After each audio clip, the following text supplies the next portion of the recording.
भगवान शिव, जिन्हें देवों के देव कहा जाता है। शिव जी ऐसे देवता हैं जिन्हें अन्य भगवानों से सम्मान तो मिलता ही है, लेकिन असुर भी उनका सम्मान करते हैं। समुद्र मंथन चल रहा था। देवता और असुरों ने अपने बीच के युद्ध को भुलाकर एक साथ काम करने का ठाना। समुद्र मंथन तो अमृत को प्राप्त करने के लिए था, लेकिन अमृत से पहले निकला एक भयानक विष, हलाहल विष। यह विष इतना खतरनाक था कि सारी सृष्टि जलने लगी। देवता और असुर भी घबरा गए। किसी को कुछ रास्ता नहीं दिख रहा था। हर कोई महादेव को पुकार रहा था। शिव जी आए और हलाहल विष को पी गए। उनका गला नीला पड़ गया और यहीं से उनका नाम पड़ा नीलकंठ। यह विष पूरी सृष्टि को विनाश करने की शक्ति रखता था, लेकिन शिव जी ने विष की गर्मी को कम करने के लिए क्या किया? कैसे शिव जी ने इतने विनाशकारी विष को धारण किया और उन्हें कुछ नहीं हुआ? क्या समुद्र मंथन सावन के महीने में हुआ था? सावन का इससे क्या संबंध है? जुलाई से अगस्त का यह पवित्र महीना, जिसे सावन माह के नाम से जाना जाता है। क्या आपने कभी सोचा है कि सावन की पूजा की शुरुआत कैसे हुई? यह महीना शिवजी से किस तरह जुड़ा है? जब देवता और असुर आमने सामने थे, तब शिवजी की क्या लीला थी जिसने सबको चौंका दिया? क्या समुद्र मंथन का रहस्य सावन से जुड़ा है? क्यों सावन को शिव पूजा के लिए सबसे शुभ माना जाता है? शिवजी के कई भव्य रूपों में से एक नटराज रूप, जिसमें वे नृत्य करते हैं, क्या इस रूप का कोई गहरा संबंध सावन से है? सावन के पहले सोमवार का क्या महत्व है? क्या आप जानते हैं कि पार्वती माता ने सावन के महीने में सोमवार को व्रत रखकर शिव जी को प्रसन्न किया था, जिससे उनका विवाह हुआ?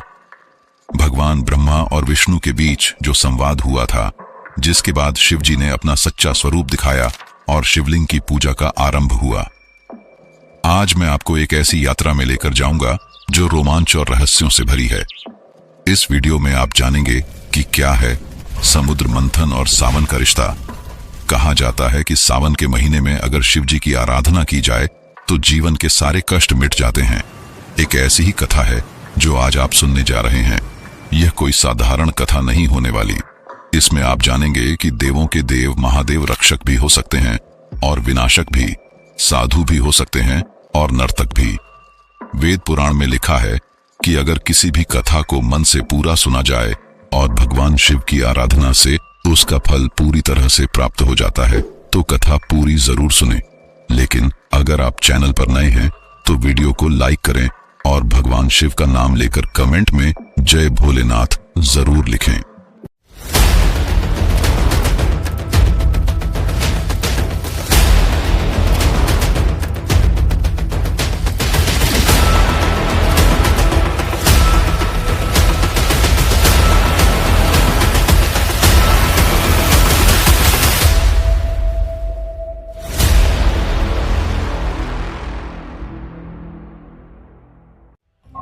कई दशकों पहले पुराणों के अनुसार भगवान ब्रह्मा ने सृष्टि की रचना की।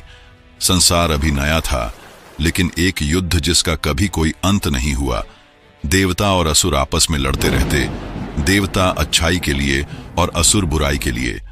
कई देवताओं को यह डर लगने लगा कि वे असुरों से हार जाएंगे, तो वे सब भगवान विष्णु के पास गए और बोले, हमें बचाओ, नहीं तो हम हार जाएंगे। विष्णु जी मुस्कुराए और उन्हें अमृत के बारे में बताया। डरने की बात नहीं है, आप सभी देवताओं को अमृत की आवश्यकता है। यह वह अमृत था जिसे पीकर देवता अमर हो जाते और उन्हें कोई हरा नहीं पाता। लेकिन अमृत समुद्र की गहराइयों में छिपा हुआ था और भगवान विष्णु ने अमृत को निकालने के लिए समुद्र को मथने को कहा। समुद्र को मथना कोई आसान कार्य नहीं था। विष्णु जी ने देवताओं को यह सुझाव दिया कि वे सब असुरों की सहायता लें और उनसे कहें कि अगर असुर समुद्र मंथन में हमारी सहायता करेंगे तो अमृत में एक हिस्सा उन्हें भी दिया जाएगा। सभी देवताओं को बात समझ आ गई और वे सब असुरों के पास गए। उन्हें समुद्र मथने और अमृत को कैसे समुद्र की गहराइयों से निकालने का सुझाव दिया। उन्हें अमृत में हिस्सा देने का प्रस्ताव भी रखा गया। असुर लालची थे। अमृत का नाम सुनते ही उनके मुंह में पानी आ गया और वे तैयार हो गए। तो इस तरह देवता और असुर समुद्र मंथन के लिए तैयार हुए। मंथन की तैयारी की शुरुआत हो चुकी थी। इस काम के लिए दो चीजों की आवश्यकता थी। पहली एक बड़ी सी मथनी और दूसरी एक मजबूत रस्सी। मथनी के लिए मंदराचल नाम का पहाड़ चुना गया। यह पहाड़ इतना बड़ा और भारी था कि इसे उठाना देवताओं के लिए भी मुश्किल था। रस्सी के लिए वासुकी नामक एक बड़े से सांप को चुना गया।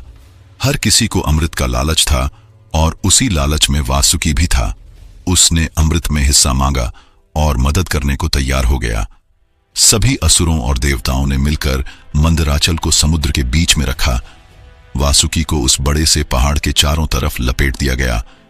अब सारी तैयारी हो चुकी थी। मंथन की शुरुआत हुई।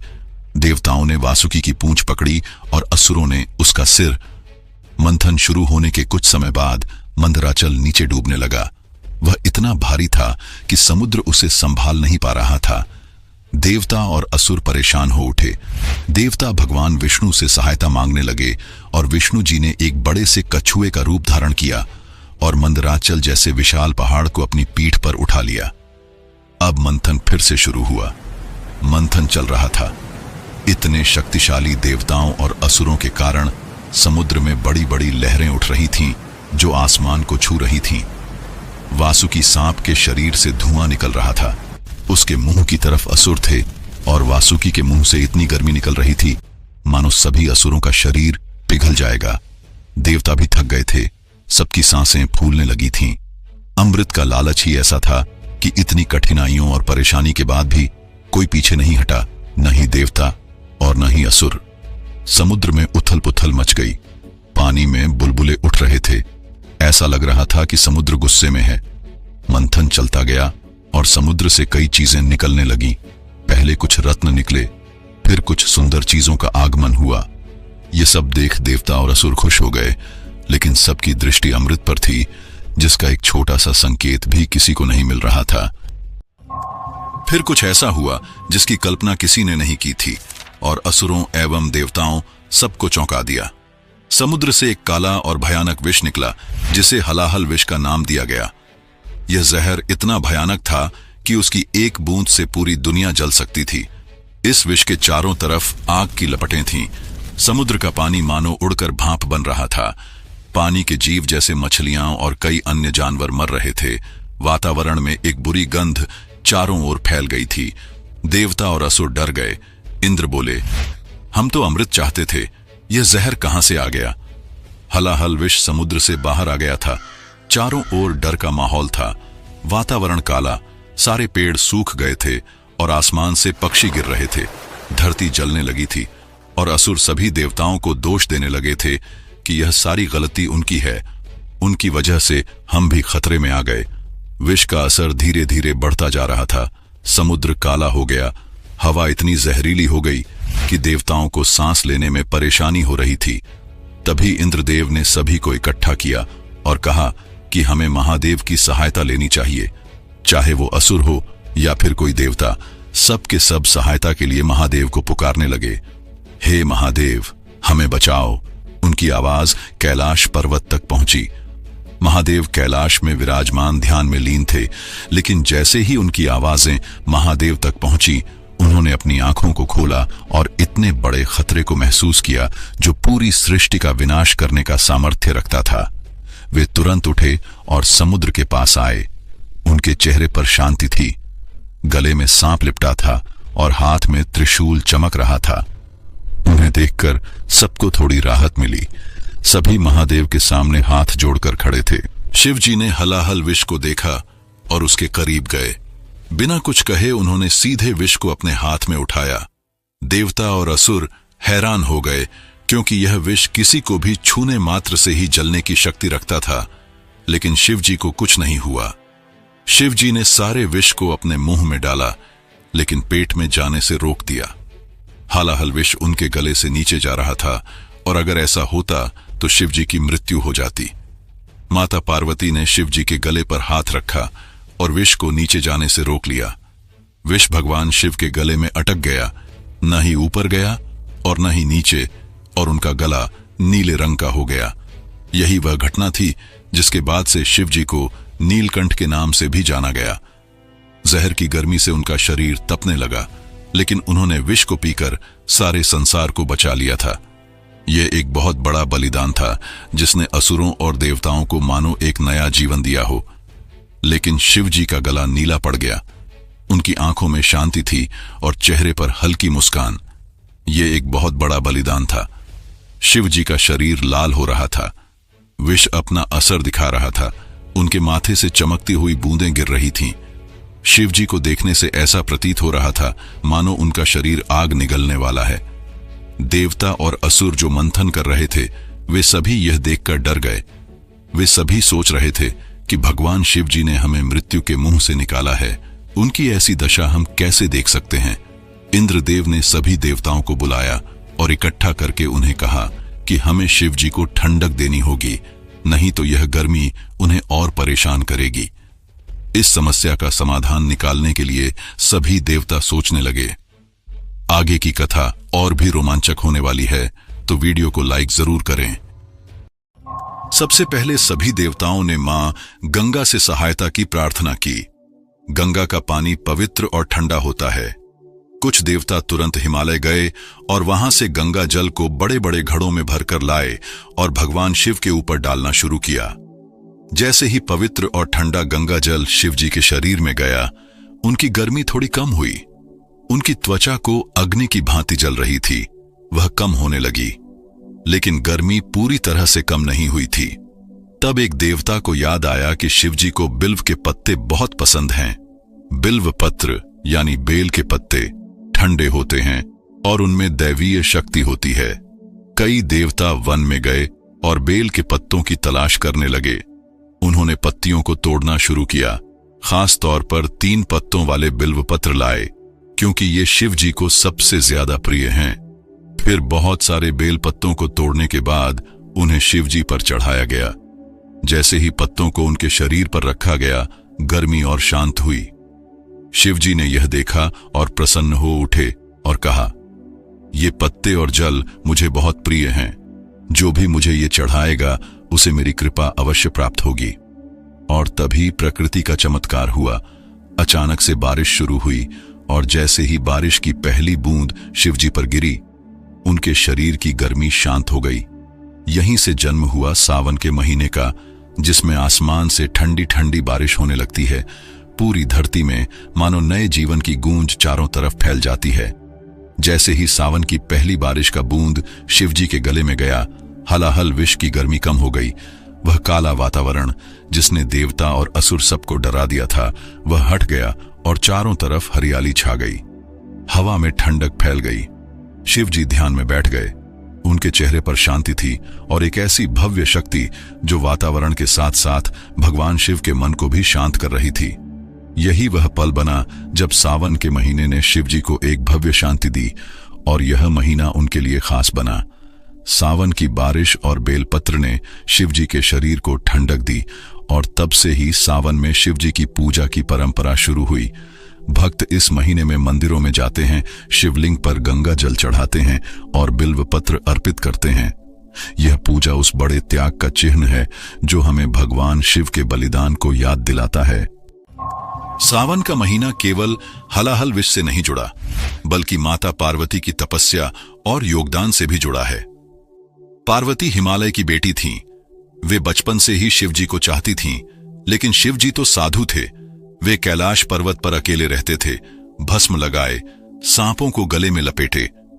उन्हें संसार से कोई मतलब नहीं था। पार्वती ने ठान लिया कि वे शिव जी को अपने पति के रूप में पाएंगी।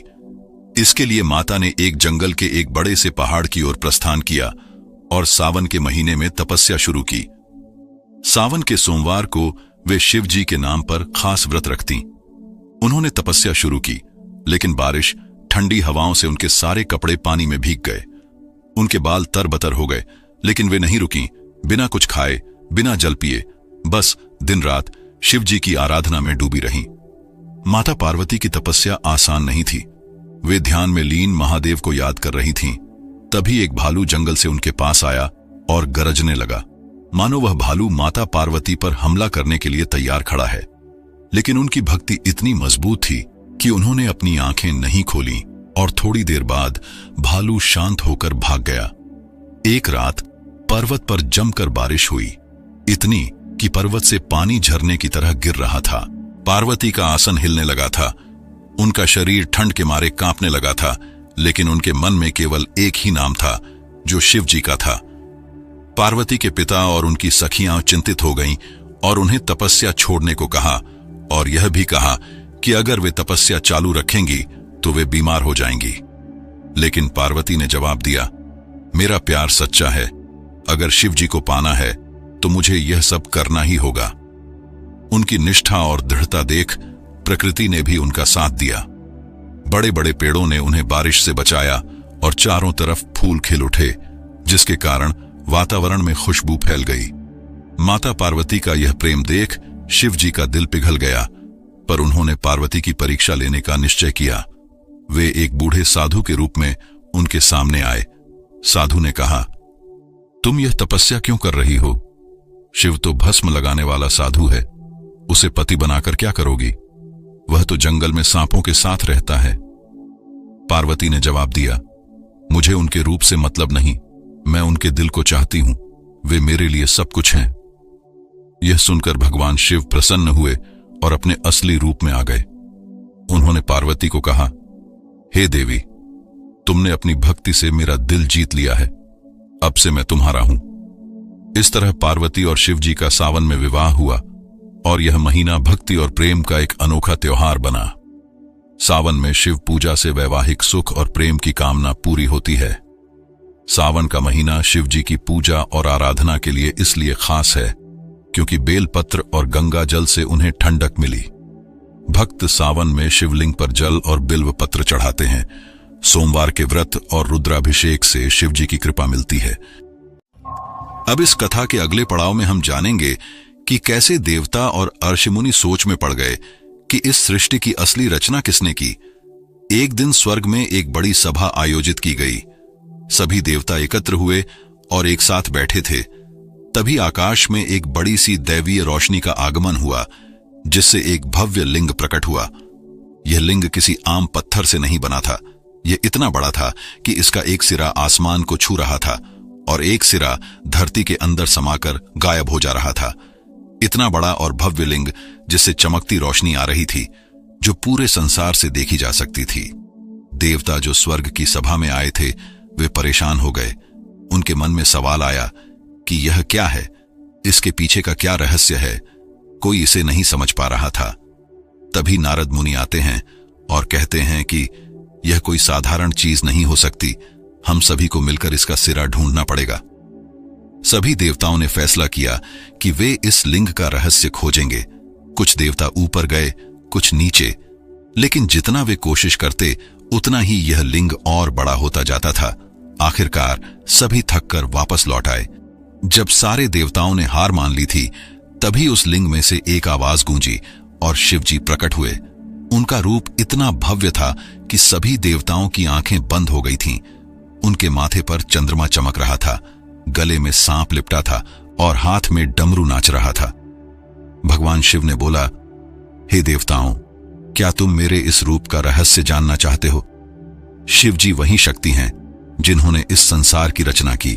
इस सृष्टि को बनाने वाले, चलाने वाले और खत्म करने वाले वही हैं। सभी देवताओं ने शिव जी के भव्य रूप के सामने हाथ जोड़कर सिर झुकाया और यह माना कि शिव जी ही इस सृष्टि के आधार हैं।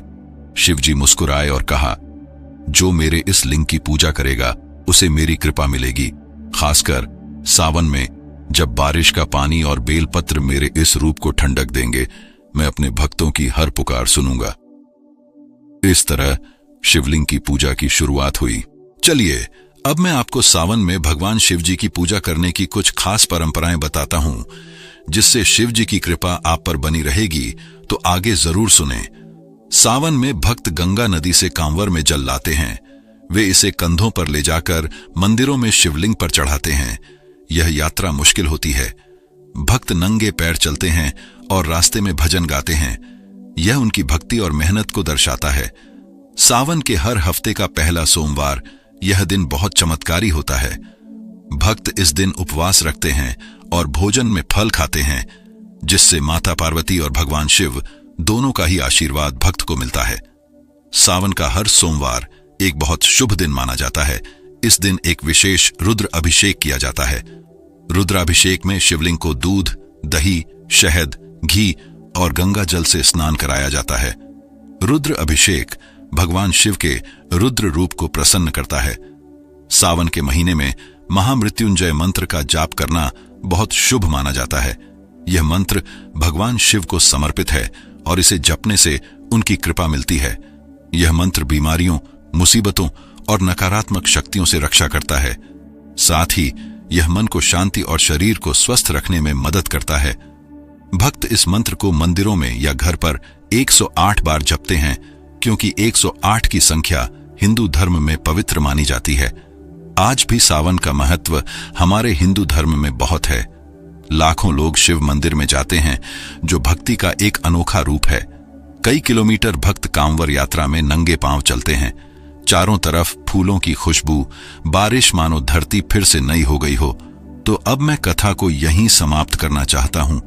ये कथा समुद्र मंथन से शुरू हुई, जब भगवान शिव ने विष पीकर पूरे संसार को बचाया। बेलपत्र और गंगा जल ने उनके शरीर को ठंडक दी और पार्वती जी की तपस्या ने इस महीने को प्यार का रंग दिया। लेकिन अगर आपने यहां तक वीडियो को देख लिया है तो कमेंट में जरूर बताइए कि यह वीडियो आपको कैसी लगी। अगर इस वीडियो के माध्यम से मैं आपको कुछ भी सिखा पाया तो इस वीडियो को लाइक कर अपने परिवार वालों के साथ जरूर शेयर करें। स्क्रीन